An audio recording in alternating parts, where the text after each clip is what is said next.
A little better this time. Yeah, we'll be good. AP. Let me get this out of your way. No worries. Oh, no, man, we want to take pictures, dude. We don't have to. Oh, so true. Excellent.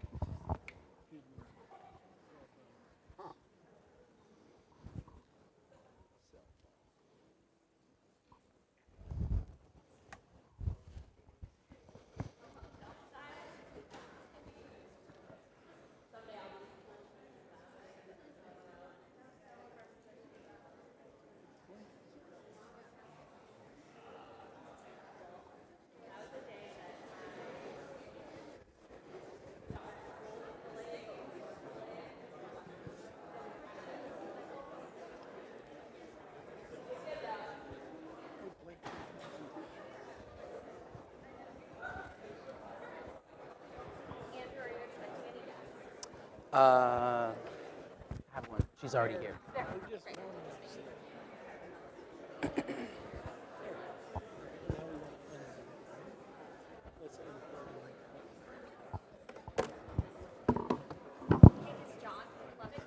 No, not yet. I have his cookie here.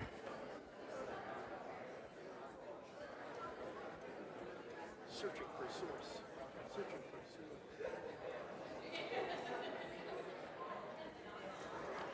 Found it. Oh, it's not. It's not. Oh, it's turned Uh-oh.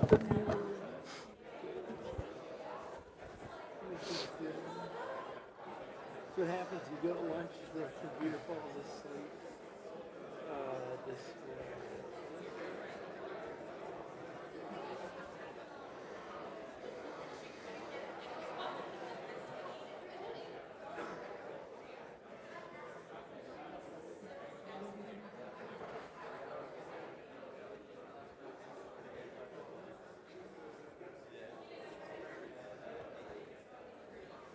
we're good?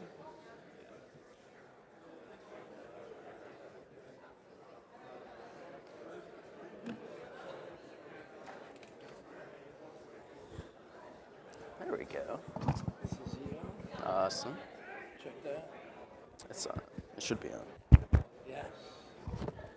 Perfect. Just remember, get here. Good afternoon. We don't want you messing up. Trust me, I Good won't. afternoon. I messed up session 2. I said good morning. It was only 11 o'clock. Then I'll let you off. All right. Session 2 being in the afternoon. I've been here too long. Yeah. We have like 20 minutes.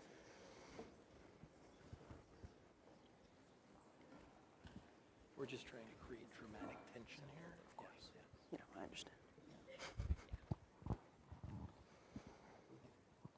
He did say he knew he was back for session 3. I heard him earlier. So. Yeah. So do you have folks visiting? Are they here? Just my mother, yeah. She's here. Okay. That's all we concern about. Okay. All right, good afternoon, everyone. This is session 3, your last session, students. So let's, crank it up. We're ready. We have about an hour and 20-ish minutes of presentation for you. We have 4 presenters this afternoon. So please, first things first, all of these things should be on or even with you. It is still a class day. Silence phones, please, put away. We don't want anything disturbing your presentation. Number 2, most everyone this afternoon has been researching this for not just one semester, but in fact since around October. So they know a lot more than they can deliver for you in 15 minutes. Therefore, out of good courtesy and to help your classmates, try to think of some questions that allow them to show what they know beyond what you see in these 15 minutes. Because literally they've been researching since October, so there's a lot more that they know. And if you can show us, as faculty evaluators, the depth of their knowledge, that'll help us to evaluate them in a positive light. So without further ado, our first presenter is Andrew North.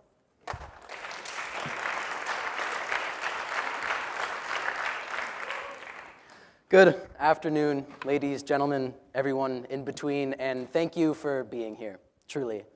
To begin, I'd just like to give a short personal reason as to why I embarked on this particular capstone journey.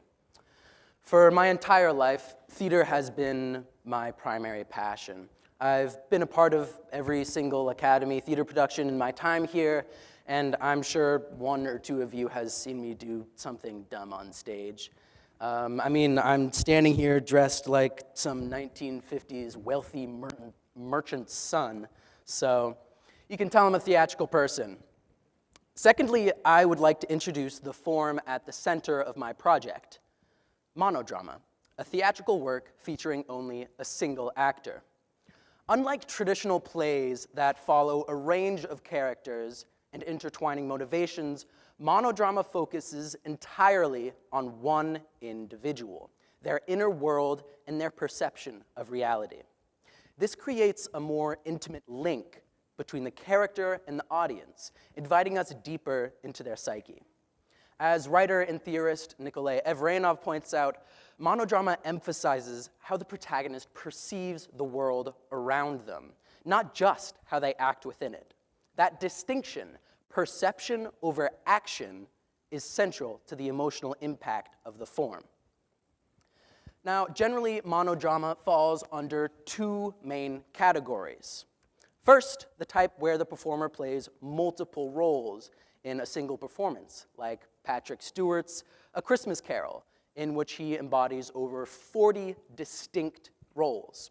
This style showcases not only versatility, but theatrical skill as well. The second type, and the one that I chose, is the single. It follows just one character throughout the entirety of the piece. In this version, the actor may briefly adopt a voice or memory of another, but the emotional journey remains solely theirs as a character. An example of this is Will Eno's Tom Paine, based on Nothing, in which the protagonist attempts to tell his story while being, in the playwright's word, constantly interrupted by the fact that he's alive. I chose the single character format because it creates a more direct, immersive experience for the audience. It allowed me to explore one's psyche in depth without external distractions and connect more closely with my audience. To craft my drama, I drew from the styles of four influential playwrights: Anton Chekhov, Samuel Beckett, Harold Pinter, and Oscar Wilde. Chekhov revolutionized modern drama by rejecting dramatic spectacle and focusing instead on emotional subtlety and realism. His characters wrestle with unresolved inner conflicts, and that ambiguity was foundational to modern theater. Samuel Beckett, known best for Waiting for Godot, pushes these ideas further into what we now call theater of the absurd. His characters confront repetitive, often meaningless lives, using dry humor and bleak reflection to make sense of a senseless world. Harold Pinter builds on Beckett's existential tone. In fact, he has been cited multiple times as to saying that Beckett is an incredible inspiration for him. But he adds his own signature, the Pinter pause. His dialogue is laced with hidden meaning and unspoken tension. In plays such as The Dumbwaiter, silence is a form of violence. Oscar Wilde, the outlier in many ways, is known for his wit, satire, and rhetorical sharpness. In The Importance of Being Earnest, which I'm sure some of you have read, he critiques Victorian values with elegance and humor. His aestheticism and verbal irony helped balance the heaviness of the other three playwrights that I selected. As to that selection, why these playwrights? Aside from Wilde, whose work bridges Victorian ideals and modernist thought, all of these playwrights are considered to be part of the modernist movement, defined by a rejection of traditional forms in favor of new artistic expression. This common foundation means their styles didn't conflict when synthesized into my own work. They complemented each other.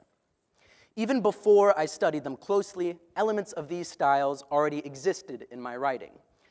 Chekhov's character-driven realism, Beckett's absurdism, Pinter's rhythmic thought patterns, and Wilde's dry humor.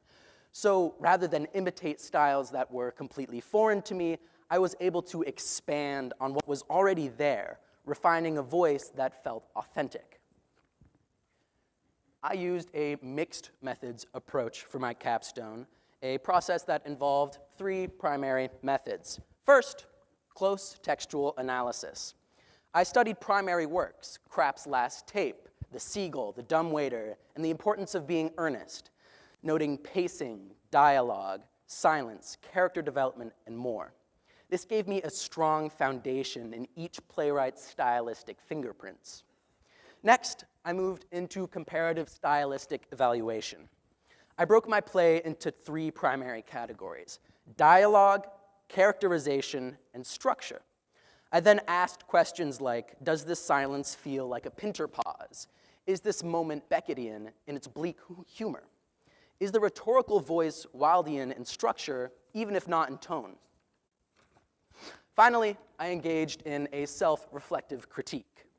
Following the advice of theorist Fred Giles, I constantly annotated my drafts with questions and observations. If something didn't feel authentic to the style or to my voice, I rewrote it. This iterative process helped me go beyond pastiche. I wasn't just copying style, I was internalizing it. The result of this process is my play, An Open Letter. It's set in a dimly lit, barren room, a symbolic stand-in for the White House. Our protagonist, Christopher, is a disillusioned young man who records a final message to an uncaring world. As he speaks, he is clinically observed by an unnamed listener, and by extension, the audience. His monologue moves between grief and fury, exposing his despair over institutional betrayal, corporate greed, and moral decay. The story builds toward a grim but decisive act, a self-inflicted act of violence meant to serve as both personal escape and political statement. Moving on to stylistic evaluation. Each of the 4 playwrights really helped shape Christopher's voice in distinct ways. Beckett contributed the sparse set, the tape recorder motif, and the theme of emotional erosion over time. Pinter lent the pacing, silence, and quiet dread, the underlying menace that slowly rises throughout the piece. Chekhov brought emotional restraint, shaping Christopher's subtle unraveling and defining the inherent arrogance of his character. Wilde, though used differently, was essential, too. His rhetorical flair is turned on its head, not witty, but weaponized, used to critique hollow morality and social performance. This synthesis wasn't mimicry. It was about letting each influence unlock a different part of the emotional and political message I wanted to deliver. And this led me to many reflections and discoveries throughout the process. In my reflection, I realized that what began as a stylistic challenge became something more personal. While I had planned to balance all 4 styles equally, Beckett and Pinter ultimately dominated the tone and the rhythm of the piece. One unexpected discovery for me personally was how intimate the cassette format felt. It let me blur the line between public and private, a confession and a manifesto at the same time. More importantly, the act of writing this play became a form of survival. Christopher's voice, urgent, grieving, furious, emerged as a reflection of my own emotions during what was a difficult time for me. Though the work is fictional, it allowed me to process emotions that felt too overwhelming for me to voice directly. And through the lens of monodrama, I could transform grief into structure, rage into rhetoric. Ultimately, An Open Letter taught me what it means to write not only with style, but purpose as well. Not just to adopt techniques, but to use them, to speak urgently, clearly, and with conscience. That, to me, is where the academic and the artistic finally merge. Now, in our final moments here, as an unnamed listener, I would like to invite some of you to watch a short selection from my play. I'm going to be using my handy-dandy cassette recorder here. And this will just be a selection of the final scene from the play, in which the unnamed listener, in this case myself, is listening to the cassette recording of Christopher.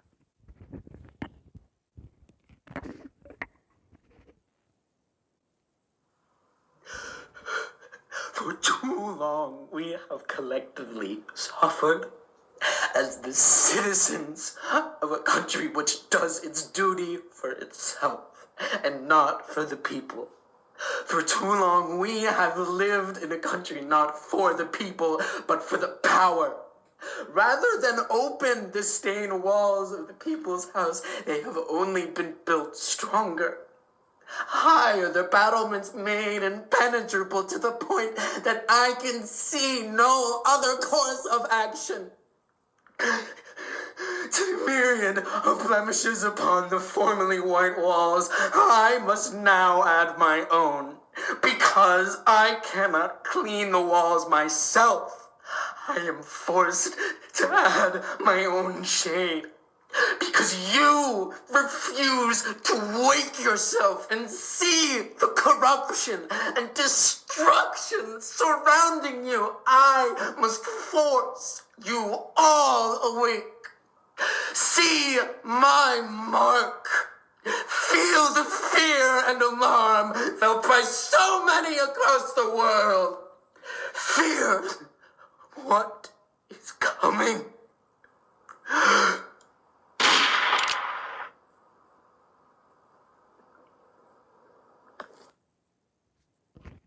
Bang.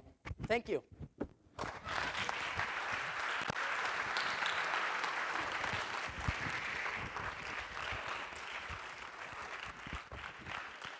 I am now open to questions, and of course, my sources are available upon request.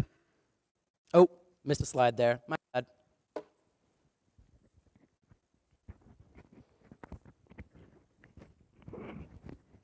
Sweet. Andrew. Yeah. I don't want to. All right. Okay.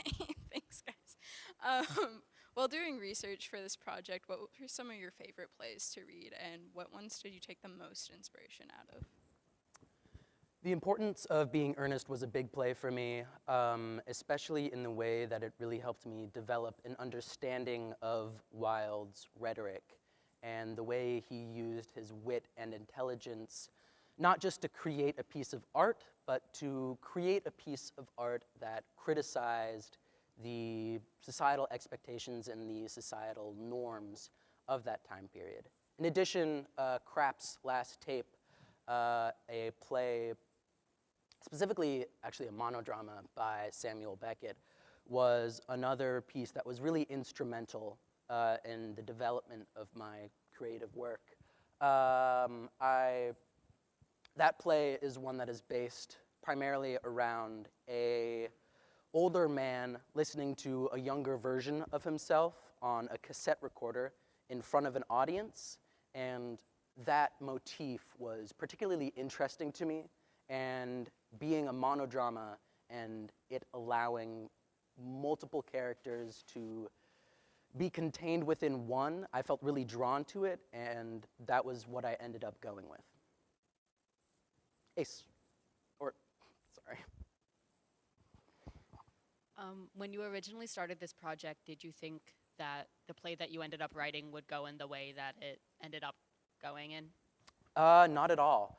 I was, in my drafting phase, I had come up with a lot of different things, primarily still using that cassette motif, but I really went through a lot of different iterative processes to end up where I did with the play. And as it usually does, the final idea came to me in a flash at around midnight.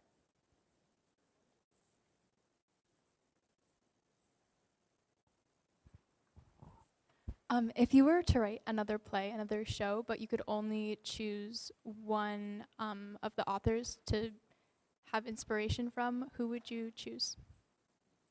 That's a great question. If I were to choose one author, I think that I would go with Beckett.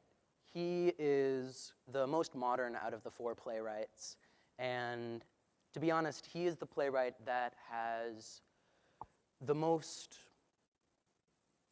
kind of artistic elements and styles of all of the other playwrights existing in his own work, because he really served to, after the form of monodrama was really brought to light by Wilde and Chekhov, and then continued to be played with by Pinter, he really pushed the envelope of monodrama forward, especially in modern theater.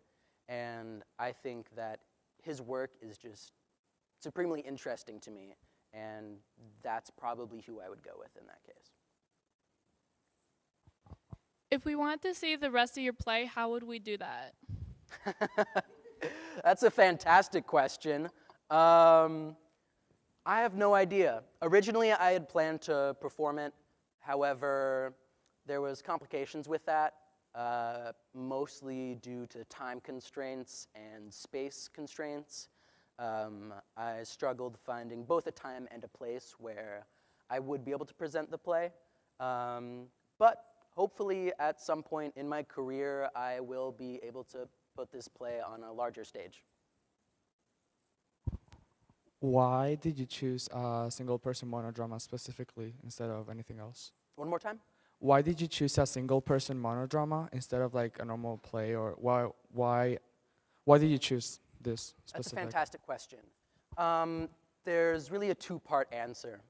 First, as I said early in the presentation, it allows for a much more in-depth exploration of the character's psyche, and that was something that was interesting to me. Part of what I love about theater is the exploration of a different person's mind and being able to step into that person's shoes. So the format of a monodrama really allowed me to fully embrace that. Additionally, my ego, because it's one actor, and I am that one actor.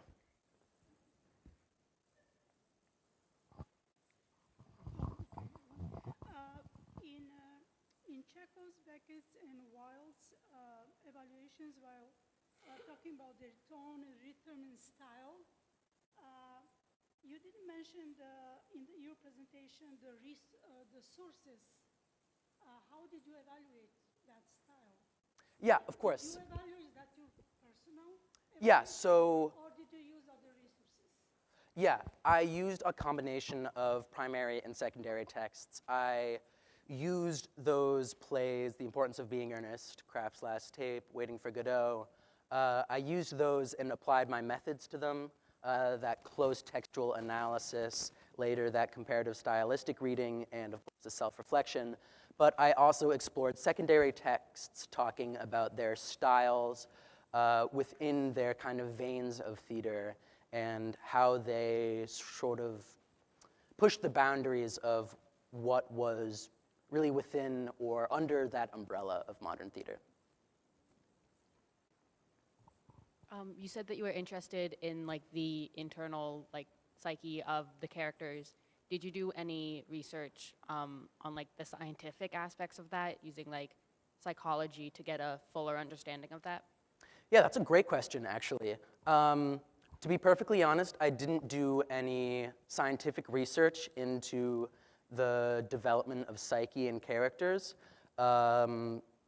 While I am in a psychology class here at the Academy, and I'm sure some of that knowledge passed on to me by the great Mr. Levesque definitely had an influence on my work and definitely helped me to develop the character's psyche in a more believable way. I could not say that I actively suck out previously defined scientific or psychological rules as to building his character and kind of advising me on the process of exactly what he would be like.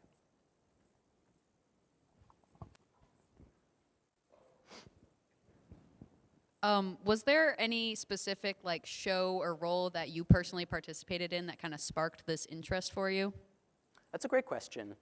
I think there was a show, not necessarily that I played, but one that is very, very interesting to me. There was a series of performances by Sir Patrick Stewart and Ian McKellen. They were performing, I think, 2 plays by Samuel Beckett. I can't quite remember which ones, but they were 2, rather than solo plays, they were duo plays, in which every single night they would switch their roles. So every night would be a different performance, or a different side of the performance, I should say. And while that isn't directly connected to the solo performance, it really enraptured me and gave me a particular interest in exploring more the idea of what it looks like for a single performer to really take charge and deliver an entire piece by themselves.